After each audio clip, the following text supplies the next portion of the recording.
As you are aware, sir, among the many social and economic evils that beset our nation, food adulteration is most dangerous because the unsuspecting public have no way of knowing that when they buy a certain article, whether it is up to the required standard or not. A great deal of quick money has been made by unscrupulous antisocial elements by adulterating foodstuffs. A great deal of ingenuity has gone into this whole process of adulteration. I was myself surprised, sir, when the committee went through this to learn in what ways special adulterants are manufactured in large quantities so that food can be adulterated.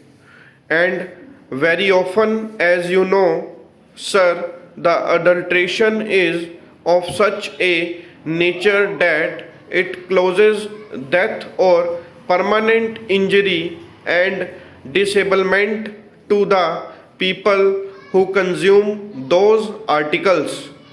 It is therefore an extremely serious matter, and there has been a demand from all sections of the public and in both houses that this entire Prevention of Food Adulteration Act should be amended, should be made more effective, and that there should be strong and effective action against these antisocial elements. Para.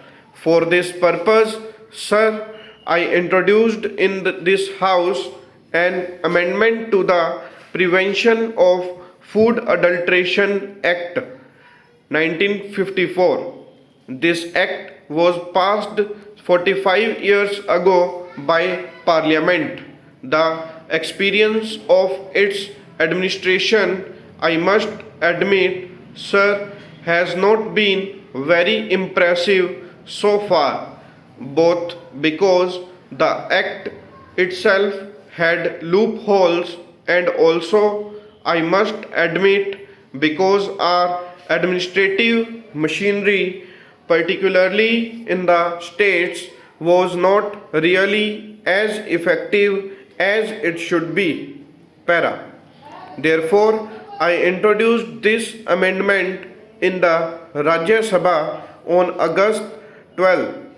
At that time, there was a demand from all sections of this House as well as the members of Parliament from the Lok Sabha and the general public that in view of the very important nature of this legislation, it should be referred to a joint select committee. So, in response to that, it was referred to a joint select committee. It had 33 sittings and presented its report. It looked into almost 250 memoranda and discussed this matter for a considerable period of time, about a year, and I would like to express my gratitude particularly to my honorable friend for his wise and mature guidance of the work of the committee, from which we benefited very greatly and we took keen interest in the matter. Para. The bill that has now emerged is definitely a great improvement upon the bill that we had originally introduced. Sir, the basic effort in this bill has been threefold. Firstly, to safeguard the interests of the consumers, because As I said, it is the unsuspecting consumer and particularly women and children and weaker sections of the society who are the main victims of this evil. Secondly, it is to prevent undue harassment to the trader, whether it is the producer, the wholesaler, or the retailer. Whereas we should certainly keep a very strict watch upon them. There should not be any cause for undue harassment. And thirdly, the act should be capable of effective implementation because there was a general feeling among the members of the committee that implementation had been lacking.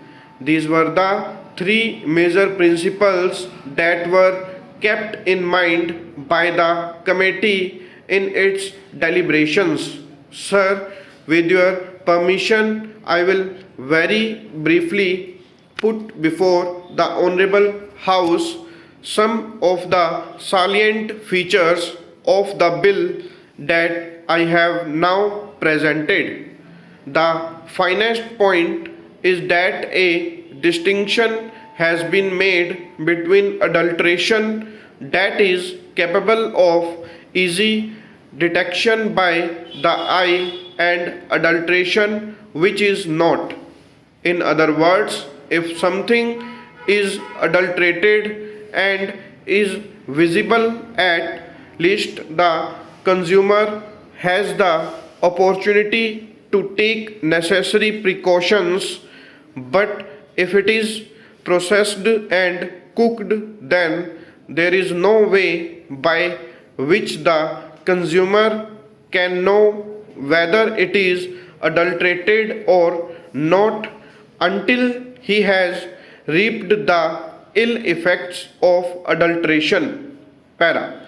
Therefore, we have redefined primary food and we have now for the first time introduced a graded system of punishments, a graded system of penalties. On the one hand, we have exempted altogether as a result of a lot of evidence that was brought before us primary food which is substandard due to purely natural causes in which there is no human agency and which is primary food, in other words, which is easily visible. In such cases, there is no penalty and it has been taken out of the act. At the other end, for deliberate adulteration which can cause death or grievous injury, we have brought in punishments up to life imprisonment. So, what we have done is this: we have these five categories. Primary food adulterated due to purely natural causes is exempt. Then there is injurious and non-injurious adulteration.